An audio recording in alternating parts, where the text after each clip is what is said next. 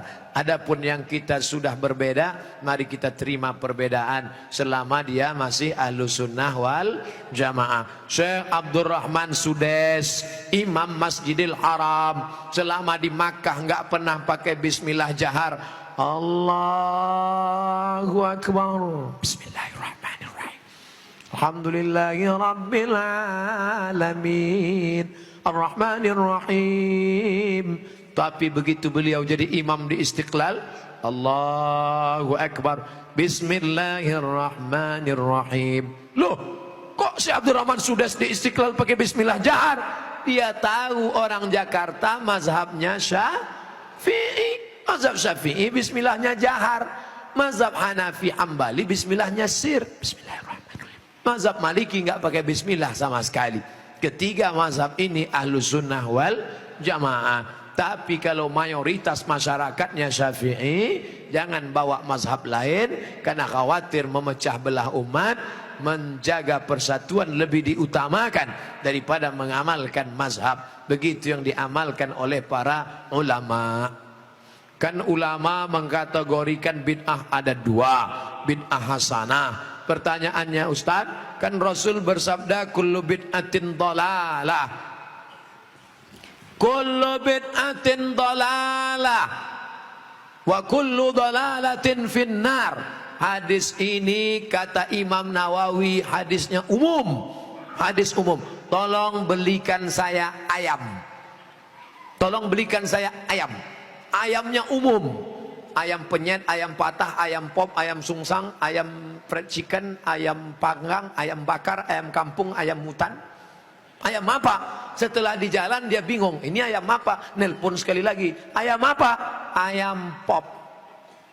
Maka yang pertama tadi umum dikhususkan oleh yang kedua. Begitu juga kata Imam Nawawi yang mensyarah hadis Sahih Muslim, kullu bid'atin dhalalah, semua yang bid'ah itu sesat, umum. Tapi kemudian dikhususkan oleh hadis, man sanna fil islami sunnatan hasanatan, siapa yang membuat tradisi yang baik, falahu ajruha, dia dapat pahalanya, wa ajru man amila biha, dan orang lain yang melakukannya selama tidak bertentangan dengan Quran dan Sunnah. Nah, sekarang ada orang mendefinisikan bid'ah hanya dengan 5 jari. Kalau tidak dilakukan Nabi, bid'ah. Kalau sudah bid'ah, masuk neraka. Kalau begitu pembahasannya nanti kamu bisa memasukkan sahabat Nabi dalam neraka. Contohnya, ada sahabat Nabi yang sholat dari Isya sampai subuh ayatnya Qul huwallah. Walil maghdubi alaihim waladdallin amin. Qul huwallahu ahad, Allahu samad. Rakaat kedua Qul huwallahu ahad, Allahu samad. Rakaat berikutnya Qul huwallahu ahad, Allahu samad. Rakaat berikutnya Qul huwallah. Itu pernah enggak dibuat Nabi? Enggak pernah. Kalau dipakai definisi, kalau enggak dibuat Nabi bid'ah, berarti sholat pakai Qul huwallah dari Isya sampai subuh bid'ah, masuk neraka. Nama sahabat Nabi yang sholat begitu siapa? Qatadah bin Nu'man dalam kitab hadis Musnad Ahmad bin Hambal. Tapi perbuatan itu dibenarkan Nabi, sunnah takririyah. Oke, itu Nabi masih hidup. Bagaimana dengan Abu Hurairah? Abu Hurairah sebelum tidur malam menyimpul tali 2000 simpul tali dipakai bertasbih sebelum tidur malam. Subhanallah, subhanallah, subhanallah, subhanallah, subhanallah. Ada diajarkan Nabi, hai orang-orang beriman, sebelum kau tidur malam ambil tali jemuran, buat 2000 simpul, sebelum tidur petik 2000. Ada? Tidak ada. Jadi kalau didefinisikan, kalau tidak dibuat Nabi bid'ah, engkau sudah memasukkan sahabat Nabi ke dalam neraka, karena definisi yang singkat, yang pendek, pemiskinan. Oleh sebab itu ulama faham. Sudah saya tulis lengkap dengan dalil-dalilnya, 444 halaman terkait masalah bid'ah. Tidak semudah itu saudaraku. Ada namanya Imam Ibnu Taimiyah. Imam Ibnu Taimiyah kalau selesai sholat subuh, dia tidak keluar masjid, dia melihat ke atas membaca Al-Fatihah sampai terbit matahari.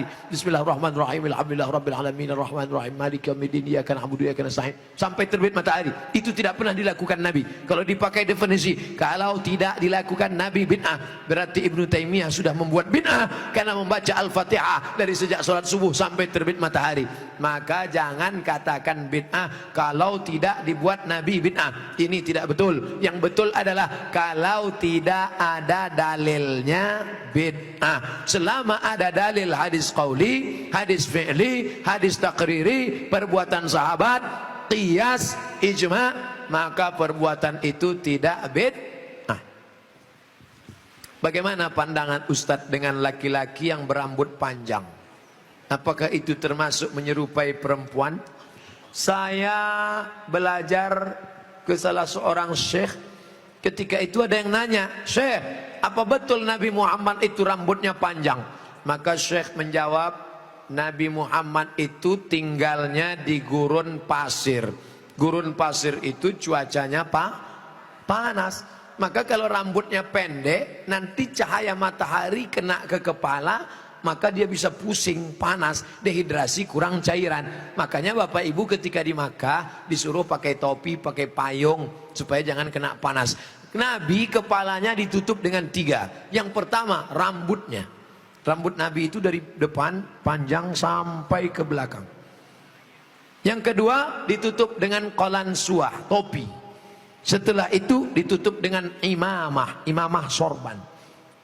Kalau di atas kepala dililitkan namanya imamah. Kalau diletakkan di tengkuk namanya burdah. Kalau diletakkan di kepala seperti kerudung namanya ghutrah. Bukan serben. Jadi Nabi kepalanya ditutupi dengan 3. Pertama rambutnya panjang sampai ke tengkuk. Dari depan ini sampai ke tengkuk segini. Tebal. Yang kedua qalansuah, kain penutup. Setelah itu baru sorban. Maka kita pun, kami pun ketika kuliah dulu di Arab